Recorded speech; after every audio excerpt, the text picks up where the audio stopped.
السلام عليكم ورحمة الله وبركاته. وعليكم السلام ورحمة الله وبركاته.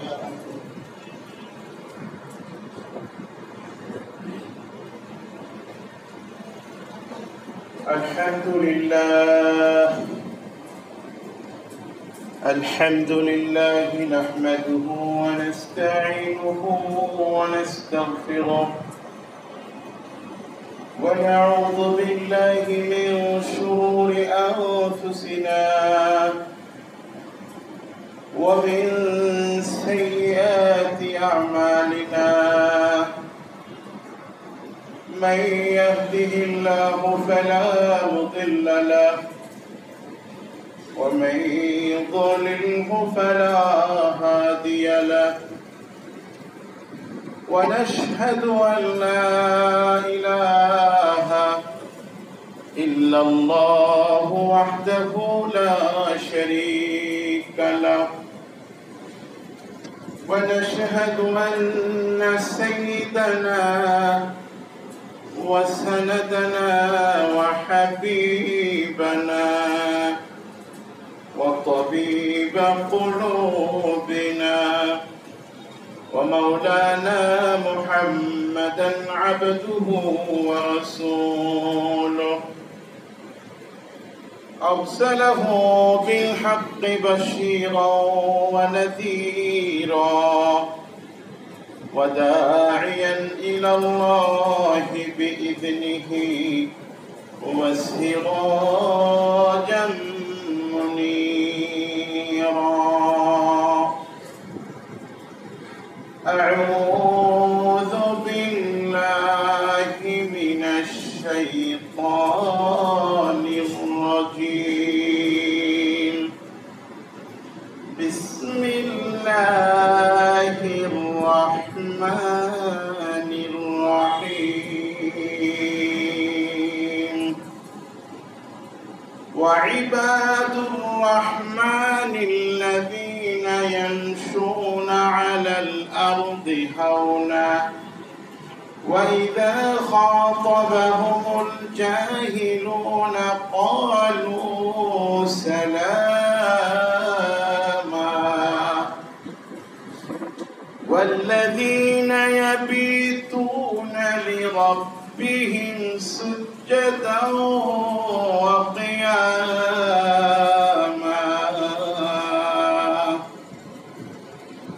صدق الله المولانا العظيم. اللهم صل على محمد وعلى آل محمد كما صليت على إبراهيم وعلى آل إبراهيم إنك حميد مجيد. اللهم بارك على محمد وعلى آل محمد كما باركت على إبراهيم وعلى آل إبراهيم إنك حميد مجيد.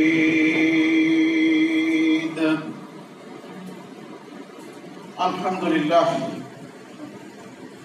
মোহতারাম সম্মানিত পরম শ্রদ্ধাভাজন অধ্যকার পবিত্র জুমায় উপস্থিত মুরব্বিয়ানে কেরাম,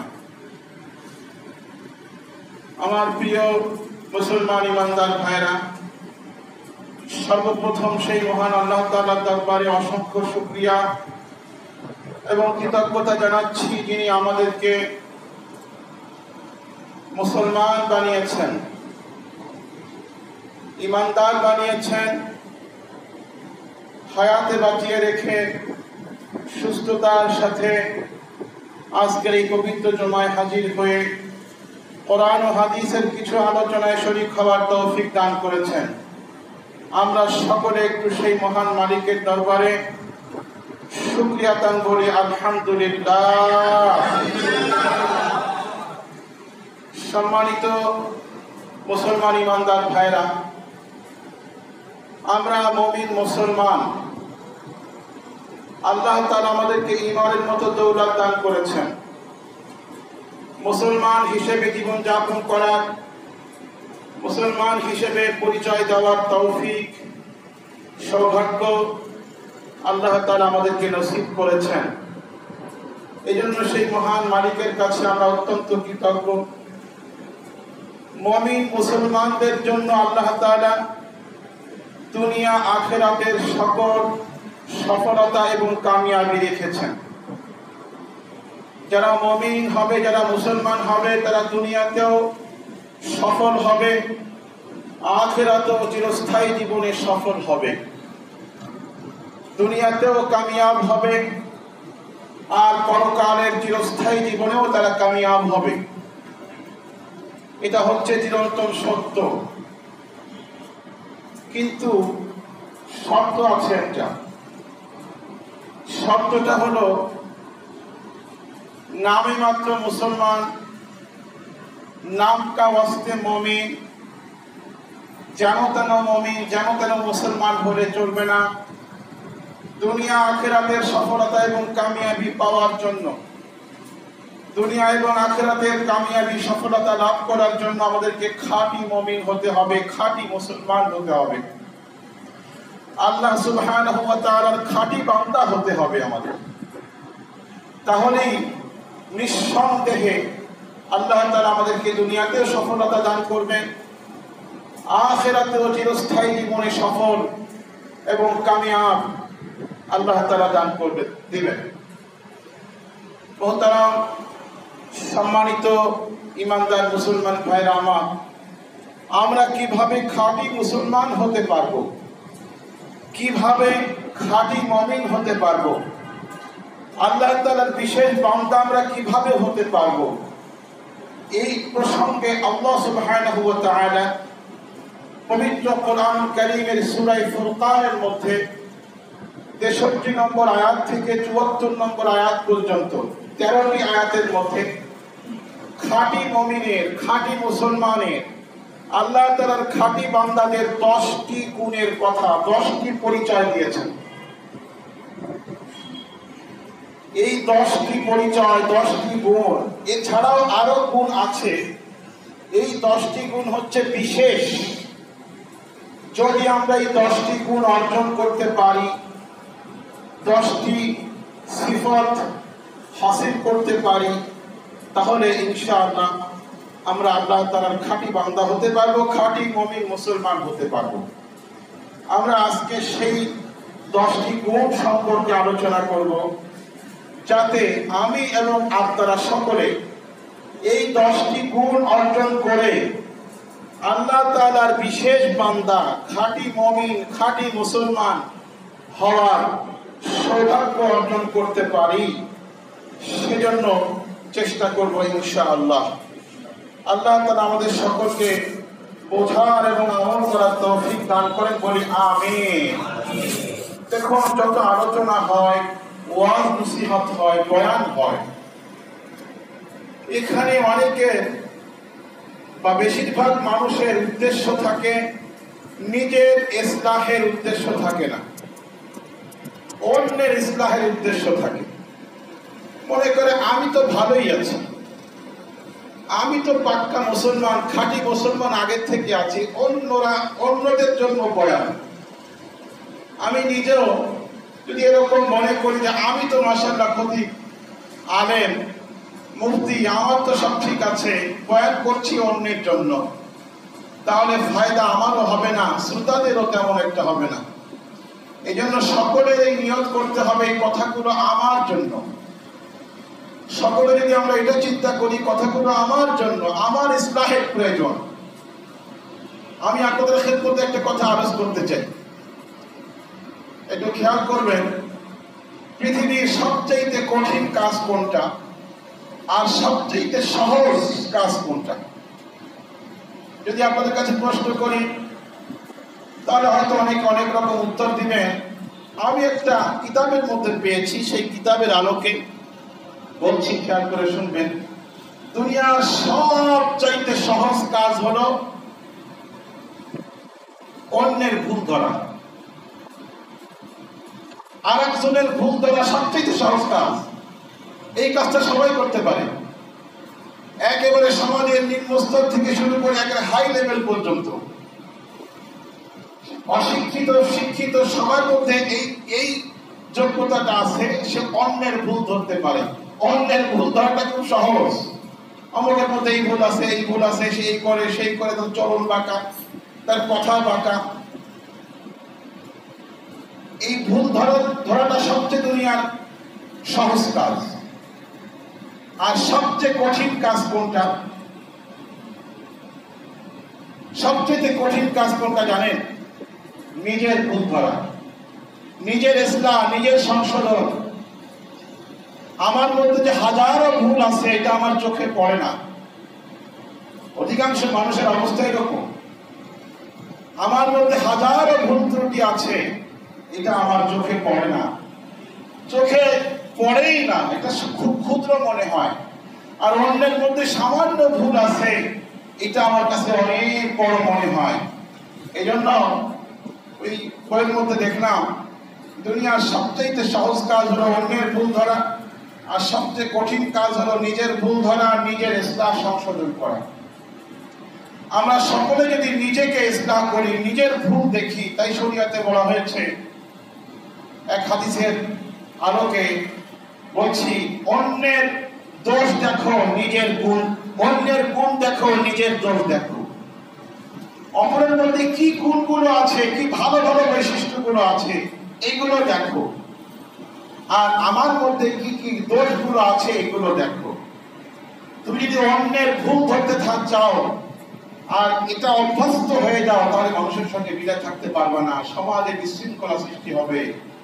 জন্য আমার ভাইরা, যে কথাগুলি আলোচনা হয় আমরা চিন্তা করবো এটা আমার জন্য।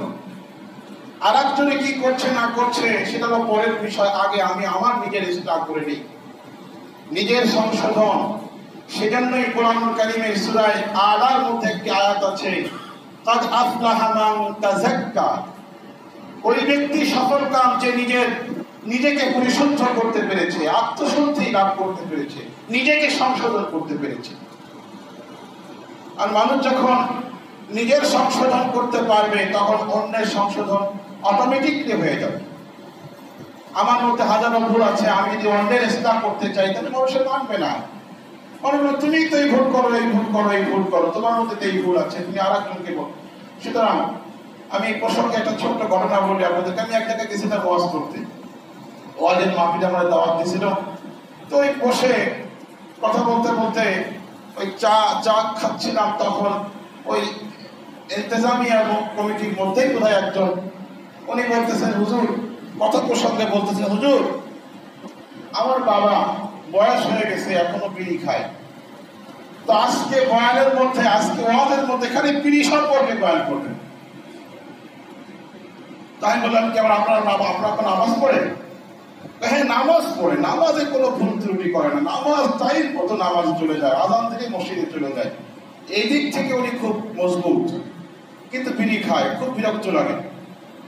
তা আমি বললাম যে আপনি কি নামাজ পড়েন? না, নামাজটা পড়া হয় না। দেখেন, চিন্তা করে দেখেন, বিড়ি খাওয়া শরীয়তে কতটুকু অপরাধ, আর নামাজ না পড়া কতটুকু অপরাধ। বিড়ি খাওয়ার চেয়ে নামাজ না পড়া 1000 গুণ বেশি অপরাধ, তার চেয়ে বেশি। কিন্তু উনি যে নামাজ পড়েন না, এটা আমার কাছে ভুল মনে হয় না। আপনার বিড়ি খায় কিন্তু নামাজি, এটা আমার কাছে অনেক বড় ভুল মনে হচ্ছে। আমি বললাম, দেখেন, আপনি নামাজ পড়েন না, বা এই সমাজে অনেকেই নামাজ পড়ে না। এখন বিড়ি খাওয়া সম্পর্কে যদি আমি 5 মিনিট বলি, তাহলে আমাকে নামাজ সম্পর্কে কমপক্ষে 5 ঘন্টা বলতে হবে। ঠিক আছে, বলেছেন বিড়ি খাওয়া সম্পর্কে বলবো, কিন্তু নামাজ সম্পর্কে কিন্তু তার চেয়ে বেশি বলবো, তখন কিন্তু বিরক্ত হবেন না। উনি বুঝতে পারছেন যে আসলে আমি যে নামাজ পড়ি না, এটাই তো আমার বড় অপরাধ, এটাই তো আমি আমারটা তো আমি দেখি না। মুআজ্জাজ মুহতারাম, সম্মানিত ইমানদার মুসলমান ভাইরা আমার, আসুন আমরা নিজেকে সংশোধন করার চেষ্টা করি। অন্যের সংশোধন, অন্যের ইসলাহের পিছনে যতটুকু সময় ব্যয় করছি তার চেয়ে বেশি সময় ব্যয় করা দরকার আমার নিজের ইসলাহের ব্যাপারে, নিজের সংশোধনের ব্যাপারে। আল্লাহ তাআলা আমাদের সকলকে আমল করার বোঝার তৌফিক দান করি, আমিন। আজকের যে আলোচনাটা আমরা করব খুব সংক্ষিপ্ত, অল্প সময়। এই যে 10টা গুণ বলতে গেলে 10 দিন সময় লেগে যাবে। কোরআনুল কারীমের এক একটা আয়াতের ব্যাখ্যা করতে গেলে 3 পার হয়ে যায়। এখানে 13টি আয়াতের কথা আপনাদেরকে বলবো। এই 13 দিন 13টা জুমার দরকার, কিন্তু আমি একদিনে আজকে আপনাদের সামনে বলবো খুব সংক্ষিপ্ত আকারে, যাতে এই 10টা গুণ আমরা অর্জন করে খাঁটি মুমিন হতে পারি, খাঁটি মুসলমান হতে পারি, আল্লাহর খাঁটি বান্দা হতে পারি।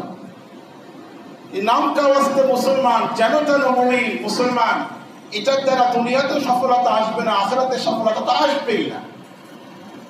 প্রথম গুণ, বিসমিল্লাহির রহমানির রহিম, وعباد الرحمن الذين يمشون على الأرض هونا وإذا خاطبهم الجاهلون قالوا سلاما। আয়াতের বিস্তারিত ব্যাখ্যা করতে গেলে সময়ের প্রয়োজন, আমি খুব সারমর্মটা বলবো। আয়াতের সারমর্ম, সংক্ষিপ্ত তাফসীরটা বলছি। এই আয়াতের সারমর্ম হচ্ছে, খাঁটি মুমিনের, খাঁটি মুসলমানের প্রথম গুণ হলো অত্যন্ত নম্র, ভদ্র, বিনয়ী হবে। যে ব্যক্তি অত্যন্ত নম্রতা, ভদ্রতা, বিনয়ী হবে, যার মধ্যে পাওয়া যাবে। আর নম্র, ভদ্র, বিনয়ী কারা? তার লক্ষণটা কি? ময় মুরব্বীদেরকে সম্মান করে। ময় মুরব্বীদেরকে সম্মান করা, এটা হচ্ছে নম্রতা, ভদ্রতার একটা পরিচয়, লক্ষণ। মাতা পিতাকে মান্য করা, আর এগুলো আমাদেরকে উস্তাদ গুরুজনকে ভক্তি শ্রদ্ধা করা, এইগুলো হচ্ছে নম্রতা, ভদ্রতা, বিনয়ের লক্ষণ। আল্লাহ তাআলা আমাদের সকলকে এই গুণটা অর্জন করার তৌফিক দান করি, আমিন। সম্মানিত ইমানদার মুসলমান ভাইরা আমার, দেখুন এই গুণটা আমাদের মধ্যে সাংঘাতিক অভাব আছে। নম্রতা, ভদ্রতা, বিনয় অনেক বড় একটা গুণ, অমূল্য সম্পদ। যার মধ্যে নম্রতা, ভদ্রতা, বিনয় আছে, সত্যিকারে সেই মুরব্বীদেরকে সম্মান করে, মাতা পিতাকে মান্য করে, উস্তাদ গুরুজনকে ভক্তি শ্রদ্ধা করে, এই লোকটার মধ্যে এমন একটা গুণ আছে যে গুণটা দেখে ঈর্ষা করার মতো। এই গুণটা অনেক অভাব আমাদের মধ্যে, অনেক অভাব, অনেক অভাব। আজকে আমাদের মধ্যে অহংকার, অহমিকা, দিমাগ, ঔদ্ধত্য, এটার পরিমাণটা বেশি বেশি। বিনয় নম্রতা খুবই কম, এরকম মানুষও আছেন। তবে বিনয়, নম্রতা, ভদ্রতা এটা মানুষ সাধারণত বংশগতভাবে, জন্মগতভাবে শিখে থাকে। আল্লাহ আমাদের সকলকে এই গুণের অধিকারী হওয়ার তৌফিক দান করি, আমিন। মুআজ্জাজ মুহতারাম, 2 নম্বর গুণ বলছি, والذين يبيتون لربهم سجدا وقياما। আল্লাহ তাআলার প্রিয় বান্দাদের, খাস বান্দাদের, খাস ঈমানদার মুসলমানদের দ্বিতীয় গুণ হচ্ছে তারা তাহাজ্জুদের নামাজ আদায় করে। অর্থাৎ এই আয়াতের সারমর্ম হলো তারা নামাজের প্রতি অত্যন্ত যত্নবান হয়, নামাজের প্রতি যত্নবান হয়। অর্থাৎ যে তাহাজ্জুদ করবে সে তো ফরজ নামাজ অবশ্যই পড়বে। তাহাজ্জুদের নামাজ পড়া তো অত্যন্ত কঠিন একটা কাজ। শেষ রাত্রে ঘুমের আরামের ঘুম ত্যাগ করে নামাজে দাঁড়িয়ে যাওয়া, উজু করা, শীতের রাতে উজু করা, নামাজ পড়া, এই তাহাজ্জুদের নামাজ যে পড়তে পারবে সে তো চিন্তা করবে আমি তাহাজ্জুদ পড়ছি, ফরজ নামাজ না পড়লে তো আমার তাহাজ্জুদ বেকার।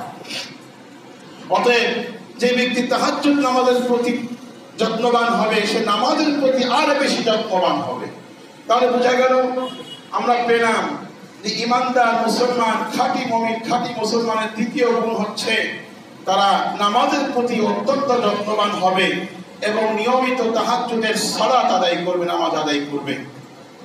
মুহতারাম সম্মানিত ভাইরা, আমরা নামাজের প্রতি যত্নবান হই, শুধু জুমার দিন নামাজ পড়লে তো চলবে না, 5 ওয়াক্ত নামাজ জামাতের সাথে আদায় করতে হবে। রাসূলুল্লাহ সাল্লাল্লাহু আলাইহি ওয়াসাল্লাম নামাজ প্রসঙ্গে অনেক কথা আছে। আল্লাহ রাসূল বলেন, সাহাবীদেরকে একবার জিজ্ঞাসা করে, ও সাহাবীরা বলো তো দেখি, যদি কারো বাড়ির সামনে একটা নহর থাকে, একটা নদী থাকে, আর ওই লোকটা প্রতিদিন 5 বার খুব সুন্দর করে গোসল করে, তাহলে কি লোকটার গায়ে কোনো ময়লা থাকবে? বললেন যে ইয়া রাসূলুল্লাহ, তার গায়ে কোনো ময়লা থাকতেই পারে না। আল্লাহ রাসূল উদাহরণ দিয়ে বুঝাইলেন, দেখো কোন ব্যক্তি যদি দৈনিক 5 ওয়াক্ত নামাজ সময় মতো গুরুত্ব সহকারে সহিশুদ্ধ করে আদায় করে, ওই লোকটার কোনো গুনাহ থাকতেই পারে না, তার সব গুনাহ আল্লাহ মাফ করে দিবে। নামাজ না পড়লে কত বড় ভয়াবহ শাস্তি, এ সম্পর্কে অনেক হাদিসে আছে। লা ঈমান লিমান লা সালাতা লাহু, এই জাতীয় অনেক হাদিস আছে। হাদিসের যে নামাজ পড়বে না তার তো ঈমানই নাই। যদিও হাদিসের ব্যাখ্যাকারকগণ এই হাদিসের ব্যাখ্যা করেছেন, নামাজ না পড়লে ঈমান থাকবে না, তার মানে হলো নামাজ সম্পর্কে যার গুরুত্ব নাই, যে নামাজের গুরুত্ব স্বীকার করে না, তার ঈমান থাকবে না।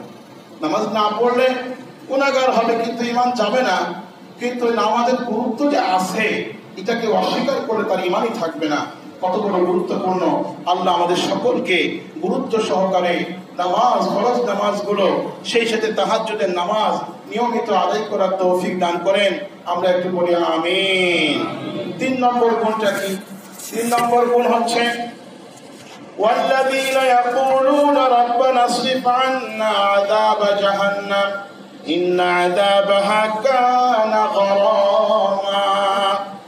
3 নম্বর গুণ, এই আয়াতের সারমর্ম হচ্ছে, এই শাব্দিক তর্জমাটা আমি এখন বলছি না, সারমর্মটা বলছি। যে ব্যক্তি জাহান্নামকে ভয় করে, আর জাহান্নামকে ভয় করে বলে জাহান্নাম থেকে বাঁচার জন্য চেষ্টা করে, আল্লাহর কাছে দোয়া করে, সে হচ্ছে, তা বোঝা গেল তার মধ্যে খাঁটি ঈমান, খাঁটি মুমিন হওয়ার লক্ষণ আছে, আলামত আছে। জাহান্নামকে ভয় করা, জাহান্নামের ভয়ে ভীত সন্ত্রস্ত থাকা। জাহান্নাম অত্যন্ত কঠিন শাস্তির জায়গা।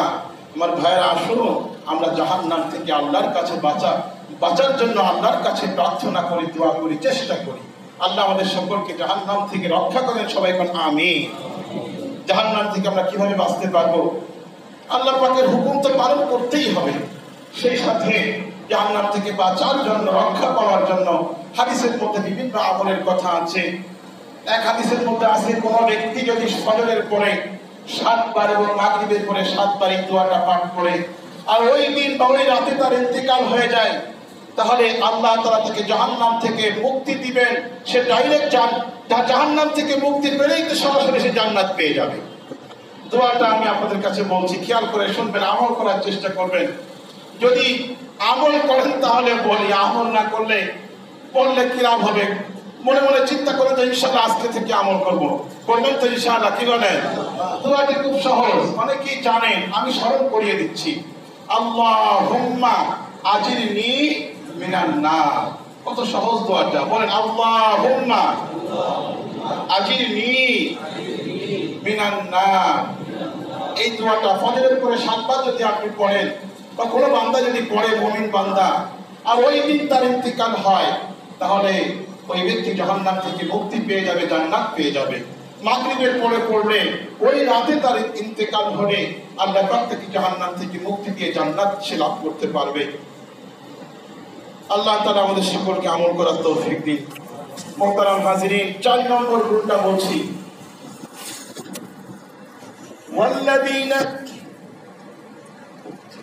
والذين إذا أنفقوا لم يسرفوا ولم يقتروا وكان بين ذلك قواما।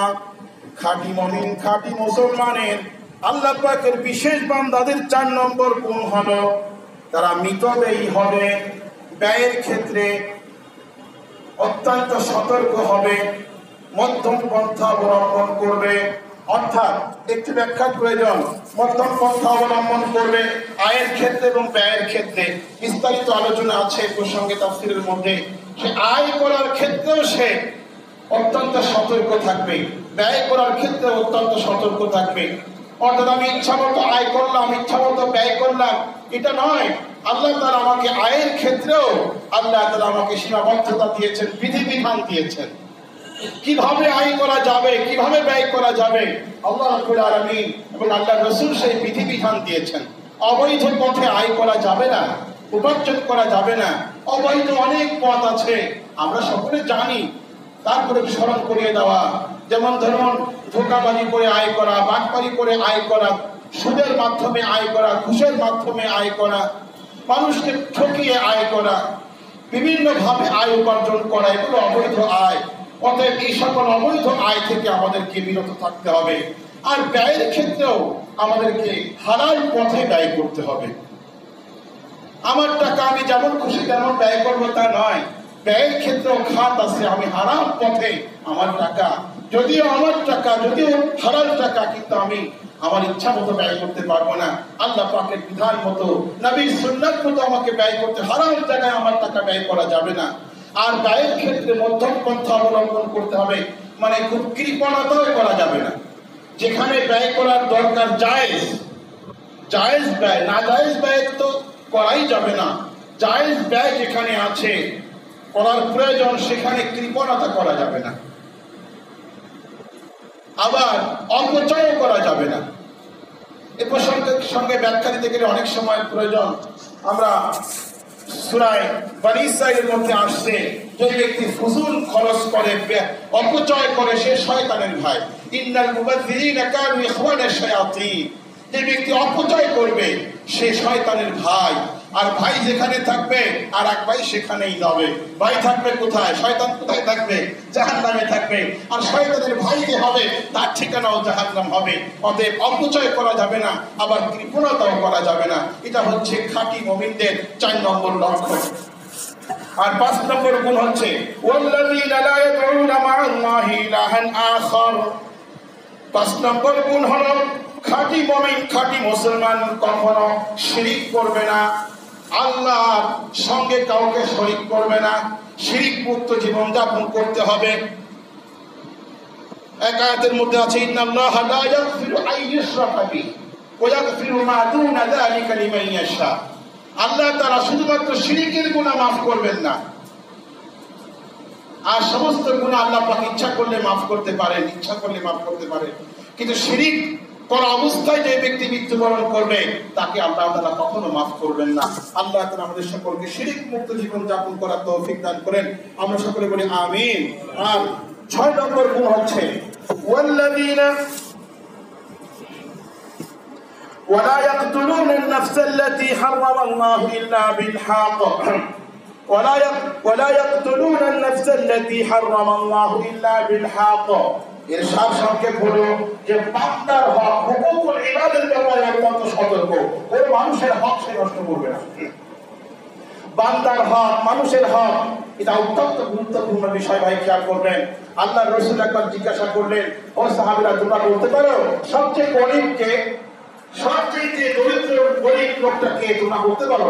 সাহাবীরা বললেন যে ইয়া রাসূলুল্লাহ, যার সম্পদ নাই সে গরীব। বলেন না, সে তো দুনিয়ার সাময়িকের গরীব, কিন্তু আসল গরীব কে জানো? আসল মিসকিন কে জানো? বলে ইয়া রাসূলুল্লাহ, আল্লাহর রাসূল ভালো জানেন। আল্লাহর রাসূল বলে, আসল মিসকিন তো ওই ব্যক্তি যে দুনিয়াতে মানুষের হক নষ্ট করেছে, মানুষকে ঠকিয়েছে, মানুষকে অনর্থক কষ্ট দিয়েছে, আর মানুষের হক নষ্ট করে কিয়ামতের ময়দানে এসে অনেক নেকি নিয়ে এসে উঠছে, কিন্তু মানুষের হক তাকে পরিশোধ করতে হচ্ছে। আমি দুনিয়াতে কারো যদি 1 টাকা মেরে থাকি, কাউকে 1 টাকা ঠকিয়ে থাকি, তাহলে কিয়ামতের ময়দানে আমার নেকি থেকে তাকে দেওয়া হবে। এরকম দিতে দিতে দিতে দিতে দেখা যাবে এক সময় সমস্ত নেকি শেষ হয়ে যাবে, সমস্ত নেকি শেষ হয়ে যাবে, তারপরে মানুষের হক দেওয়া শেষ হবে না। তারপরে কি হবে? ওই তার গুনাহ ওই ব্যক্তির ঘাড়ে চাপিয়ে দেওয়া হবে।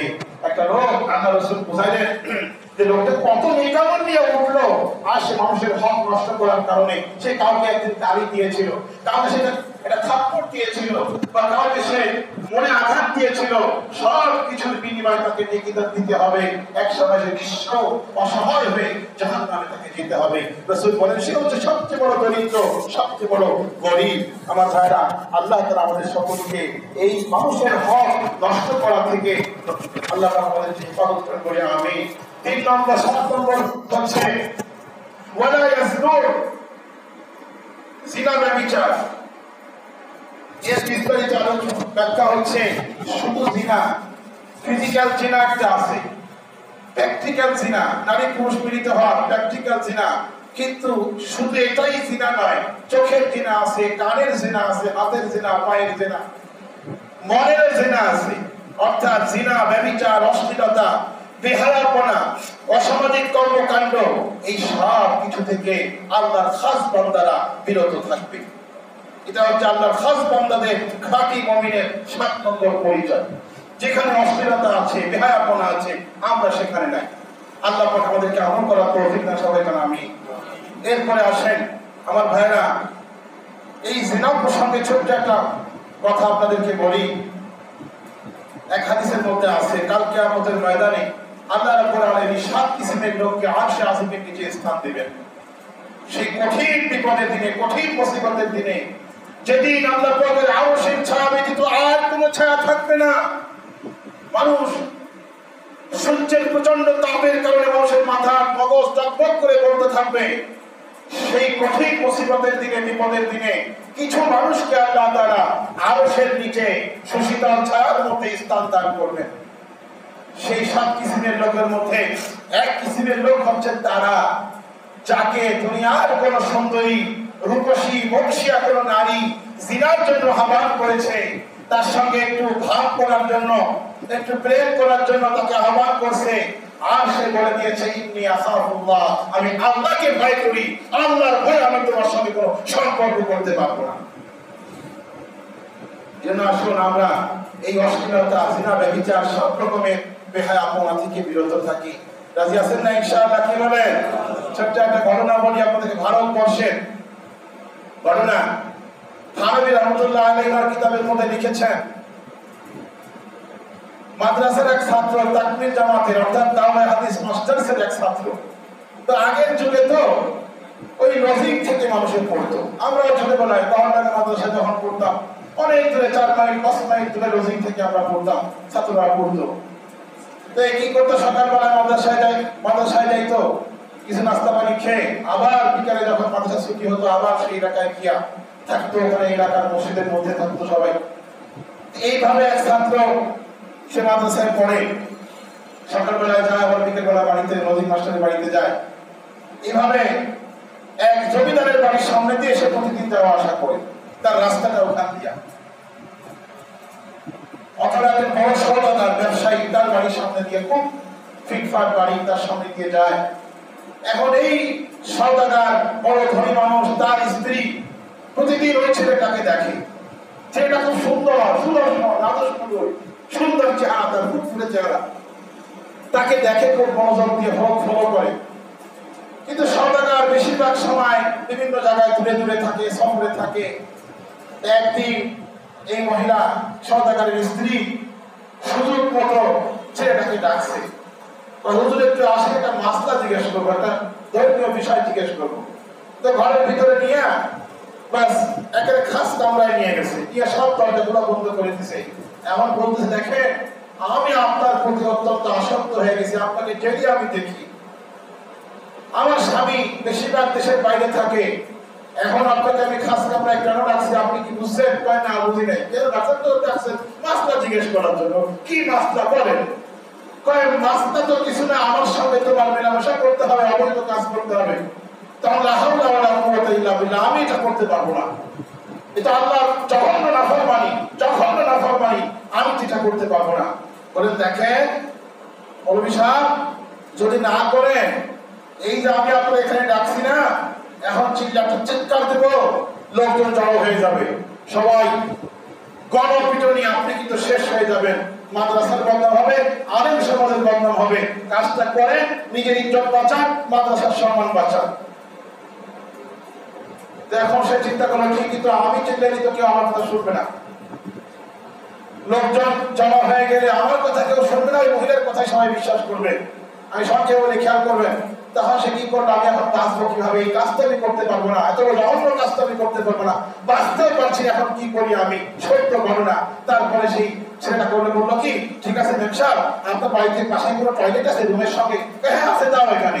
তো টয়লেটের মধ্যে গিয়া সে ওই উপরে পায়খানা করছে, পায়খানা করে পুরো পায়খানা তার গায়ের মধ্যে মাখাইছে, একেবারে পুরো মলমের মতো সারা গায়ে মাখাইছে, মুখের মধ্যে মাখাইছে, মাথায় চুল সব জায়গায় মাখাইছে, মাখাখানি অবস্থায় একেবারে পাগলের মতো হইয়া ভাই বেরোইছে।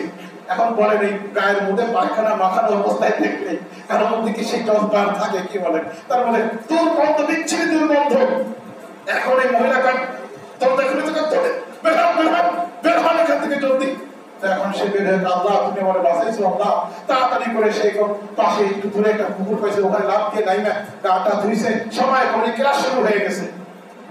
উনি তাড়াতাড়ি করে চমচুক পাশে ধুইছে, ধুয়ে গিয়ে ক্লাসে গেছে, ক্লাসে গিয়ে ক্লাস শুরু হয়ে গেছে, একেবারে পিছনের কাতারে বসছে, অন্যদের সামনে বসে আজকে পিছনে বসছে। বসার সঙ্গে সঙ্গে ওস্তাদজি কিতাব বন্ধ করে বলতে, আচ্ছা আজকে তোমাদের মধ্যে কে মেশকো আমার আতর লাগছে? কে মেশকো আমার? খুব দামি জিনিস, অনেক দামি, এটা আরবরা মাখে, অনেক টাকা দাম। তো এই আতর কে মাখছে? মেশকো আম্বার। তো এখন সবাই ছাত্ররা, হুজুর হাত, তাই তো, এত সুন্দর গ্রাম তো কখনো আর পাই নাই। এখন কোথার থেকে আসে, কোথার থেকে আসে দেখে ওই ছাত্রের গায়ের থেকে আসতেছে। এখন এই ছাত্র মনে করছে আমার লাগে মস্কারি করে, বুঝলি, আমার সঙ্গে ঠাট্টা করতেছে। আমি যে পায়খানা গার মধ্যে রেখে রয়েছে, ওখানে গন্ধ এখনো আছে, এই গন্ধের কারণে আমাদের মস্কারি করতেছে। অনেকক্ষণ পরে হুজুর বলতেছে, কি বাবা বাবাজি তোমার গায়ের থেকে মেশকো আম্বরের ঘ্রাণ কেন আসে? আমি লজ্জায় মাথা নিচে করে আসে, মনে করতেছে পায়খানার গন্ধ পাইতেছে, তো হুজুর মস্কারি করে কয় মেশকো আম্বরের ঘ্রাণ। তারা একটা হুজুর দেওয়া মাফ করবেন, এই ঘটনা। তখন হুজুর বলতেছে, আল্লাহর কসম করে বলতেছি তোমার গায়ের থেকে জান্নাতের মেশকো আম্বরের ঘ্রাণ আসতেছে, সুবহানাল্লাহ। এবং তুমি যে কাজটা আজকে করছো, তুমি জান্নাতীদের তালিকাভুক্ত হয়ে গেছো, আর সে আজিমের নিচে তোমার জায়গা হয়ে গেছে। আমার ভাইরা, কেউ যদি গুনাহ থেকে বাঁচতে চায়, তাই গুনাহ থেকে বাঁচার তৌফিক দেন। আর 8 নম্বর হলো বেহুদা অনর্থক কোনো কাজ থেকে আল্লাহর খাঁটি বান্দারা, খাঁটি মুসলমানরা অনর্থক কাজে সময় ব্যয় করবে না। 9 নম্বর, তাদেরকে যদি আল্লাহর কথা স্মরণ করিয়ে দেওয়া হয় তাদের সঙ্গে সঙ্গে মেনে নেয়, আর যুক্তি তালাশ করে না, সময় ব্যয় করে সঙ্গে সঙ্গে সে আমল করা শুরু করে দেয়। 10 নম্বর গুণ হলো নিজের ভালো হওয়ার সাথে সাথে নিজের পরিবার পরিজনকেও ভালো বানাবার, ভালো পথে চালাবার জন্য সে চেষ্টা ফিকির করে।